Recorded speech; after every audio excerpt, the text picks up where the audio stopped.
So welcome friends, myself Gaurav Sharma, MBBS student at GR Medical College, Gwalior. So today our point of discussion is ecological pyramid, its various important aspects which you need to know for the NEET perspective. So it is a very short video, so I would deliver the most important things which you must remember. So let us start. देखिए ecological pyramid को आप Egyptian pyramid से correlate कर सकते हैं। Egyptian pyramid कैसा होता है? इजिप्टियन पिरामिड ऐसा होता है, तो इसको अगर आप स्मॉल पीसेस में काट दोगे, if you will break it into many pieces, it will lead to ecological pyramid. तो ब्रेक कर दिया हमने पीसेस में, तो ये क्या बन गया? इकोलॉजिकल पिरामिड बन गया। अब ecological pyramid basically ecological food pyramid इसको बोला जाता है, क्योंकि ये it shows the simple food chain at different levels, at different trophic levels. तो इसका जो टर्म है वो किसने दिया था? सबसे पहले I think Charles Elton termed it. Charles Elton coined the term ecological pyramid. So sometimes these pyramids are also referred to as Eltonian pyramid. Eltonian pyramids. Okay, so Charles Elton gave them name, so it is also known as Charles Eltonian pyramids. ठीक है, ये बात आ गई। अब इसके different types हो सकते हैं। It may show the amount of number, amount of biomass और amount of energy that is transferring from one trophic level to another trophic level. Similarly जो हमारा ये इकोलॉजिकल पिरामिड का जो बेस होता है, इसकी ये जो चौड़ाई होती है, इसकी जो विड्थ होती है, वो उस सक्सेसिव ट्रॉपिक लेवल के नंबर ऑफ ऑर्गेनिजम्स को शो करती है। It shows the number of organisms at each trophic level. Suppose इतनी विड्थ के, अगर इतनी विड्थ का मतलब है 50 ऑर्गेनिजम्स, तो अगर मैं इसका विड्थ इतना करता जस्ट डबल, तो उसमें 100 ऑर्गेनिजम्स होते। तो इसी के बेसिस पे हमारे जो पिरामिड्स है वो हो सकते हैं अपराइट या फिर इन्वर्टेड। अपराइट पिरामिड में बेसिकली जो बेस होगा उसमें नंबर ऑफ ऑर्गेनिज्म ज्यादा होंगे और सक्सेसिव ट्रॉपिक लेवल पर ऑर्गेनिजम्स के नंबर कम होते जाएंगे। वहीं पर अगर हम इन्वर्टेड इकोलॉजिकल पिरामिड की बात करें, चाहे वो नंबर का हो चाहे बायोमास का, लेकिन एनर्जी का नहीं, ठीक है, तो उसमें इन्वर्टेड का मतलब ये है कि सक्सेसिव लेवल पर नंबर ऑफ ऑर्गेनिजम्स या biomass of organisms is going to be increased.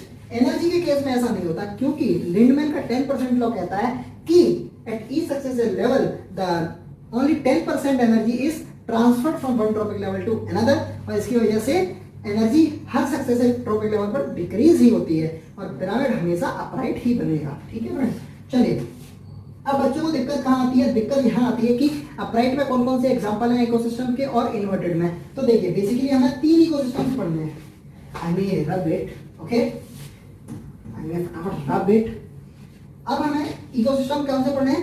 3 ecosystem पढ़ने हैं। कौन कौन से इकोसिस्टम पढ़ रहे हैं? एक तो ग्रासलैंड इकोसिस्टम, दूसरा एक्वेटिक,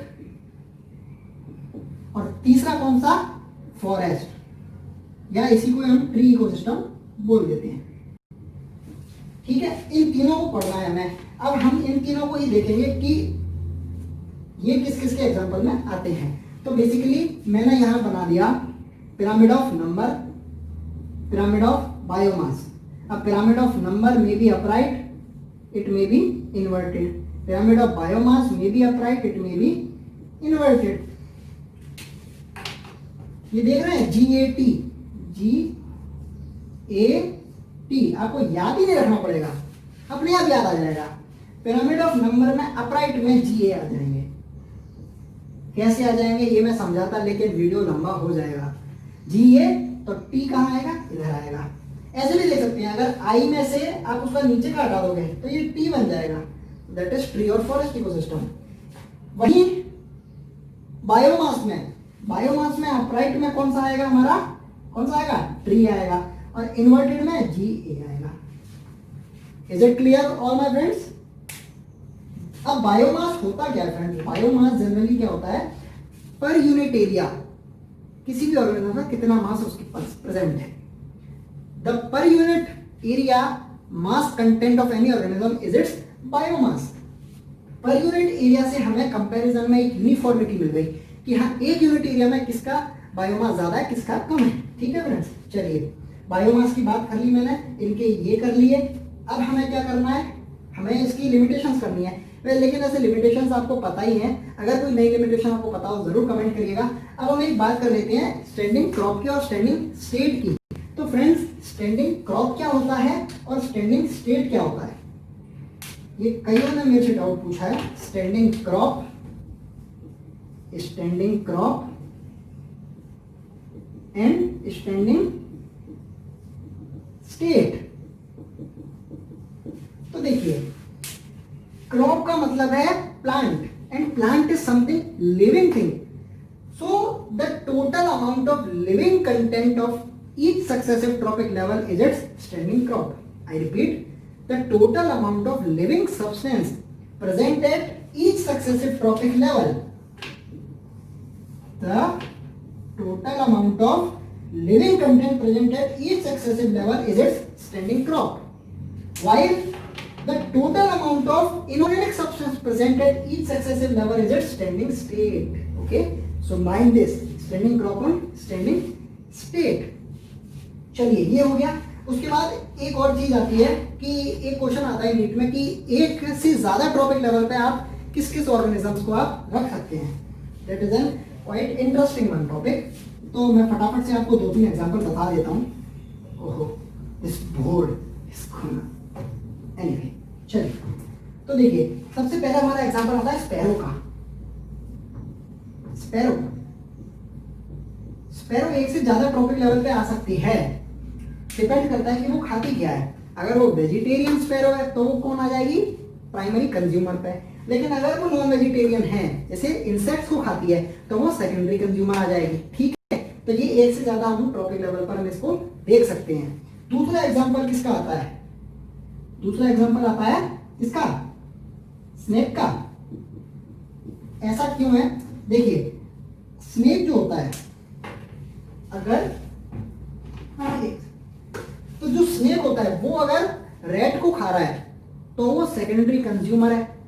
क्यों है, क्योंकि रैट है वो कौन है, हमारा प्राइमरी कंज्यूमर है।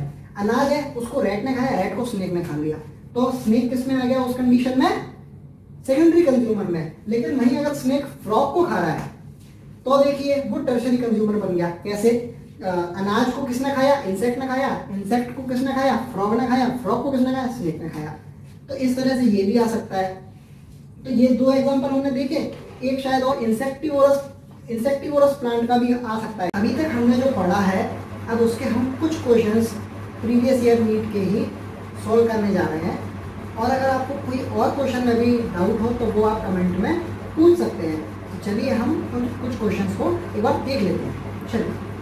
चलिए, तो पहला हमारा क्वेश्चन आता है कि which ecosystem has the maximum biomass. Biomass maximum करवाना है हमें, तो इसका आंसर कौन सा हो जाएगा, मैक्सिमम बायोमास। तो बायोमास का हमने ग्राफ देखा था, अपराइट किस में था, अपराइट था GA में, और इन्वर्टेड किस में था, T में। तो ट्री इकोसिस्टम, देखिए ट्री इकोसिस्टम में ट्री के साथ साथ उसके साथ काफ़ी चीज़ें और जुड़ जाती हैं, जैसे आर्बोरियल एनिमल्स है ना। ट्री का बायोमास भी ज़्यादा होता है एज कम्पेयर्ड विद ग्रासेस।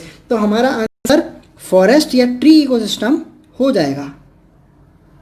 ठीक है, upright pyramid of number is absent in, मतलब ये पूछ रहा है पिरामिड ऑफ नंबर में इन्वर्टेड कौन सा है, इन्वर्टेड कौन सा था, ट्री या forest. Answer fourth option. Such a simple question. Next question, ये अच्छा क्वेश्चन है कि given below is an imaginary pyramid of number, what could be the one of the possibilities about certain organism at some of the different level. तो देखिए, अगर हम पहला option देखें कि level 1 primary producer is peepal tree and the level secondary consumer is ship. तो देखिए, primary consumer हो सकता है पीपल ट्री, एक पीपल ट्री हो सकता है, लेकिन सेकेंडरी कंज्यूमर शिप हो, ऐसा पॉसिबल नहीं है।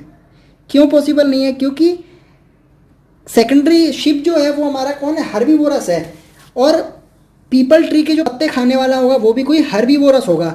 तो हर्बीवोरस को हर्बीवोरस नहीं खाता, कोई कार्निवोरस का या ओमनीवोरस खाता है, और हमारा शिप है हर्बीवोरस, तो ये पॉसिबल नहीं है।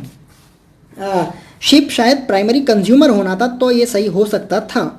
Coming to the second option कि level primary consumer is rat and level secondary consumer is cat, ये बात हो सकती है, माना आपकी ये बात हो सकती है, लेकिन एक स्मॉल ट्री, अगर इस ट्री की जगह, ये ट्री तो खाएगा नहीं रैट, ट्री क्या रेट क्या खाता है, अनाज खाता है। तो अगर एक गेहूं का पौधा है तो एक गेहूं का पौधा 500 रेट का पेड़ तो नहीं भर सकता, तो यहाँ पर ये गलत हो गया। ठीक है, तो जो 1:500 रेशियो है प्राइमरी प्रोड्यूसर और प्राइमरी कंज्यूमर के बीच में, वो गलत हो गया यहाँ पर।